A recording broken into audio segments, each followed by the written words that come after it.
Good morning. I'm Dan Decker, president of SeaWorld in San Antonio.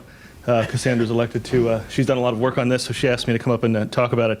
We've got a few things to go over today. The first is a thank you to our legislators. Back in July, the House, and then on July 22nd, and then on July 23rd, the Senate passed Brand USA, which is a very important effort for us. Every dollar spent in tourism internationally brings $47 back to the United States.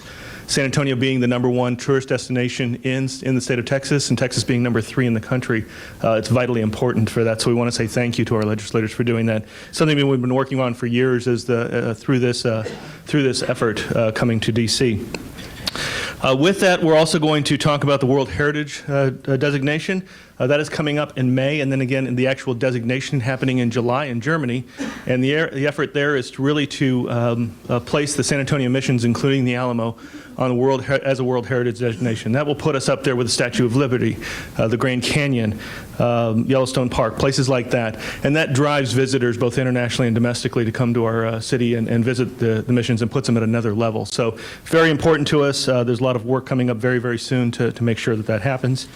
The Transportation Committee was nice enough to let us take on the passenger facility charge. They had a lot on their plate, and it was something that we were very passionate about.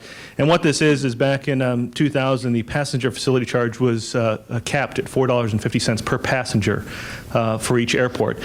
We want to propose that that's raised to $8.50. Since then, that would be the actual inflationary effort from 2000 until 2014. So we want to cap it there. And what this will do is give airports in the United States the opportunity to increase efficiency, enhance safety, security, and capacity, reduce noise, and increase air carrier competition.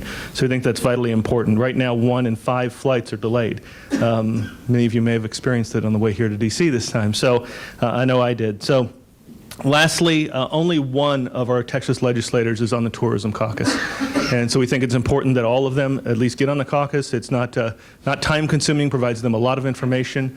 We think being the #3 state in the U.S. for tourism is very important to have all of them on there and informed about what we're doing. So thank you. Thank you, Dan.